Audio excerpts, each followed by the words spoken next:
belum lagi, kata Ibnu Rajab. Kita lanjutkan karena berkah nih, kita langsung dengar kalimat dari ulama itu berkahnya luar biasa. Itu belum lagi jika kita menambahkan nih, orang yang maksiat itu dia kehilangan kenikmatan dan kelezatan jika dia taat kepada Allah. Orang zina dari 10 sampai jam 11, kalau dia sholat baca Quran itu nikmat tuh, kata para ulama. Jadi dengan dia maksiat, maka dia kehilangan kenikmatan saat bermaksiat, kenikmatan manisnya ketaatan, dan cahaya dari iman, dan kebahagiaan hati, dan sinar kenyataan dan pengetahuan. Semua itu nggak bisa dibandingkan dengan kelezatan sesaat dari maksiat-maksiat tersebut. Nggak bisa, udah jauh. Makanya itu kan ucapan para ulama salaf, kalau saja para raja dan anak-anak raja itu tahu bagaimana kebahagiaan kita pada saat kita belajar,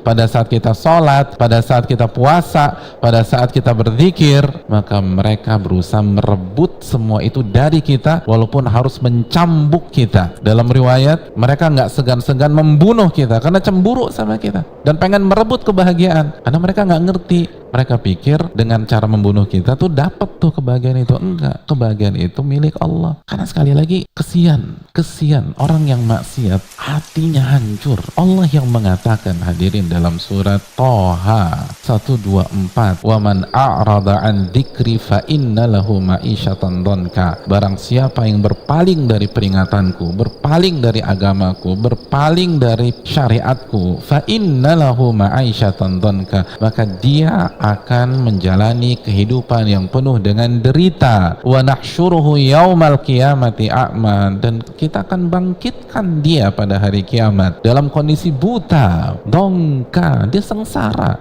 Yang punya alam semesta ini yang bilang dia akan sengsara, dia akan sengsara. Kalau orang nomor satu di sebuah negara mengatakan dia di penjara, ketangkep tuh orang. Kalau benar-benar ya orang nomor satu di sebuah negara bilang saya mau dia ketangkep hidup atau mati, udah selesai urusannya. Ini yang punya Indonesia, yang punya Asia Tenggara, yang punya dunia bilang nih, Allah Subhanahu Wa Taala, ia berfirman, tuh orang fa inna lahu ma'isyatan dhanka, dia akan hidup dengan sengsara. Allah kan nggak bilang dia akan hidup miskin, enggak, ayatnya nggak bilang dia akan hidup miskin. Allah nggak bilang dia akan hidup jomblo, enggak. Allah nggak bilang dia akan hidup jobless, enggak. Allah bilang dia akan sengsara walaupun kaya, dia akan sengsara walaupun sukses secara duniawi, dia akan sengsara walaupun merit, bahkan walaupun mungkin poligami, karena poligami yang tidak sesuai dengan syariat, sengsara dia. Masya Allah, bini udah 3 atau orang. Ya Anda kan nggak lihat, orang awam kan lihatnya begitu doang, ngeliat angka,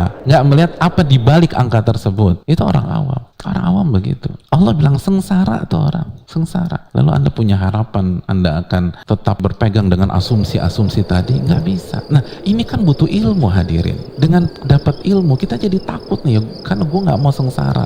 Saya takut kalau saya bermaksiat saya jadi sengsara. Tapi orang awam santai-santai aja, tenang-tenang aja.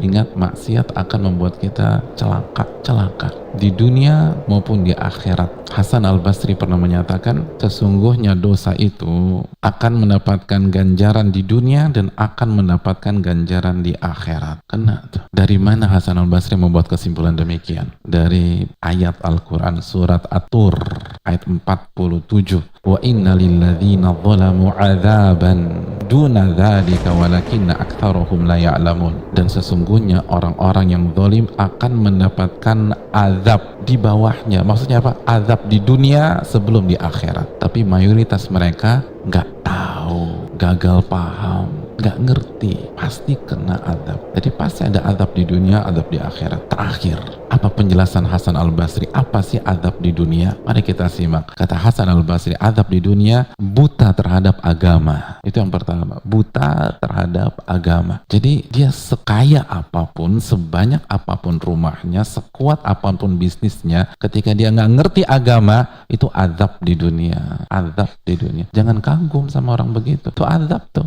Kesian harusnya. Ini kita kagum. Jangan kagum, kesian, didoain. Jangan kagum. Makanya kan Allah berfirman, wala tu'jibka amwaluhum wala auladuhum. Jangan sampai kalian kagum dengan apa? Harta mereka dan anak-anak mereka. Dalam surat apa? At-Taubah ayat 55. Jangan kalian kagum. Nggak boleh kalian kagum. Fala tu'jibka. Maka jangan kalian kagum dengan harta mereka dan anak-anak mereka. Kenapa? Innama yuridullahu liyu'adzibahum biha fil hayati dunia. Karena Allah ingin mengadab mereka dengan harta tersebut di dunia. Jangan kagum. Salah satu bentuk mereka nggak ngerti agama.